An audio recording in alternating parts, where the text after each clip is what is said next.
So Beavis and Butthead do the universe. Yes, Beavis and Butthead are still around. They kind of never really left.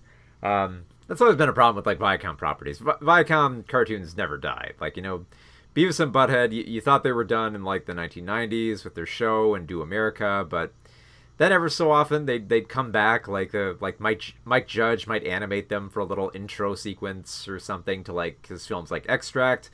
They might show up in the cameo in something, or they'll might have a small revival. Like a lot of people forget, like about a decade ago, Beavis and Butthead actually had a brief MTV revival, which is okay. Like, I feel like it was trying to bring Beavis and Butthead into the 21st century. It did an okay job for it. Of course, it had to, like, do the sitcom thing and re-age him up. Interestingly enough, this new film, Beavis and Butthead do the universe, actually tries to, like, literally shoot Beavis and Butthead into the future. At first, like, I like the premise for, like, the first act feels very much like an episode you would see of Beavis and Butthead. The whole premise for Beavis and Butthead is just, like, these two stupid teenagers who just, you know, have one-track minds. They're slow-witted, except sometimes they have their small moments of smarts here and there. But, like, the biggest joke within Beavis and Butthead is that these two teenagers are so stupid, but the rest of the world, it kind of like reacts to them differently. Like that was the big fun of like Do America. Do America was very funny because Beavis and Butthead are mistaken for everything. They're mistaken for hitmen. They're mistaken for terrorists. So a lot of the fun just comes from them being mistaken for other things. Which is like, I mean, that's not quite how everything went down within like the TV series, but the TV series was usually like very, very simple stuff. Like Beavis would get into, like, I remember like the Halloween episode, Beavis would get into candy and just adopt the cornholio thing where he'd go around harassing people for candy, and that'd be it. They're very, I mean, the cartoons they're very brief because they were intercut with like music videos and stuff like that. So an average episode would probably be like maybe 5 minutes, something like that. So. So it's helpful to have this kind of like comedic formula where you have these two teenagers who are really stupid, but then the whole rest of the world is stupid in how they react to them. So the premise is that Beavis and Butthead have been mistaken at a science fair experiment. Well, they were at a science fair. They cause a ruckus, but a judge mistakes them for being good kids because of Touched by an Angel, which is so ridiculous, but kind of fitting for Beavis and Butthead. And they're mistaken for being great scientists, and they're thrown on a mission where they have to help with a space mission. And of course, because it's Beavis and Butthead, they screw it up, and the astronauts who eventually realize, oh, these teenagers really are stupid, they're fed up, they launch them into space, and Beavis and Butthead are sucked into a black hole. They then end up in the year 2022, in our current year, and basically try to adapt to everything that we have in our current world. So, essentially, for most of the second act, you're getting a fish out of water story. It's like, you know, Beavis trying to figure out what Siri is and mistaking Sirius, Sirius Radio. Like, man, I'm getting 90s stuff mixed in here. Sirius was more 2000 stuff like that. Anyway, Beavis mistakes a phone AI for a actual woman that he feels like he can talk to. Butthead explores the world of Beavis and Butthead explore the world of white privilege and college and all these other current aspects and explore them beautifully, taking the wrong messages from everything, understanding stuff poorly, and basically getting the wrong idea. And they also, of course, just like Do America, they attract the wrong people.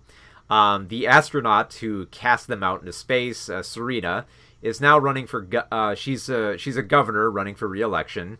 And she basically wants to cover up these two boys who might spill the beans on the fact that she let two boys in space go. At the same time, you have the Pentagon, who is investigating these Beavis and Butthead coming through a black hole and believe that they're alien creatures. And so they believe they're tracking down aliens, and you have Gary Cole playing an agent who's essentially mimicking the Robert Stack role from Beavis and Butthead Do America. If you remember correctly, Robert Stack played a federal agent who believed that Beavis and Butthead were terrorists, and had an unnatural love for like cavity searches. And there's a similar thing here with Gary Cole's character. Gary Cole's character really wants to dissect Beavis and Butthead. Somewhat for the sexual organs, but mostly he just wants to dissect them. So, of course, yeah, you have these two competing forces trying to find Beavis and Butthead. And at the same time, there's actually a third plot line going on here, where Beavis and Butthead have to get to a certain point in... they basically have to get to a portal and save their timelines, or else like the multiverse will be destroyed. And this leads to probably one of the funniest bits in the film, which is that we get a multiverse version of Beavis and Butthead that are like the smartest versions of these characters. And even for being at their most intelligent, they still have like the weird laughter and like stuttering, and they still have the same voices. Although it was really funny to hear like these intelligent versions of the characters, because Beavis and Butthead would always be funny whenever like they would muster up just like a little bit of wit or intelligence, because you wouldn't expect it to come out of their mouths. And here they are saying very intelligent things like oh yeah, I guess yes, quite droll, hilarious. Yeah, you mistook a word for another word. It's those moments were brilliant.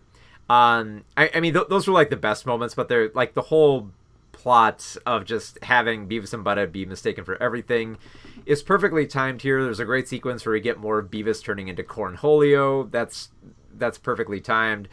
We get these great fantasy sequences where we get to see some classic characters like the old teacher from Beavis and Butthead, and Todd, the kind of the local bad boy who they idolize, and just all these fun little absurd sequences that they just work. I mean, and the thing is, I guess I should preference this. Like they work if you're a big fan of Beavis and Butthead, just watching these teenagers do stupid things and mistake everything. Like the whole plot with like Beavis and Butthead is pretty much the same thing as Do America in terms of their goals. They want to find a woman and do her. That's all they want here. And so it's like the same plot there. So if you didn't really dig that, if you weren't a big fan of Beavis and Butthead the show or Do America, this film is really not gonna cross the aisle, I guess. But if you were big into Beavis and Butthead, this very much retains the same style. The characters still look the same. They still have the same mannerisms. They react the same way that you would expect them to in our current world. And it builds so beautifully on like the absurdity. I love the car chase sequence. The interrogation sequences are great. The whole sci-fi angle, I think, is perfectly used here. Especially the way that like Beavis is like if you saw that Spider-Man movie, it'd be easier to explain. It works on that level of absurdity. So if you're a Beavis and Butthead fan, this is definitely a must-watch. But if you never quite got Beavis and Butthead, or you've never watched an episode, I'm not certain how well you'll find it funny that with the fact that one of the most technologically literate things that Beavis and Butthead does is they keep inserting a piece of metal into another piece of metal and mistake it for sex, and mistake everything for sex. That's Beavis and Butthead's whole thing. So if you're not a fan of that, this is not your cup of tea, but this is my cup of tea. And it tasted good.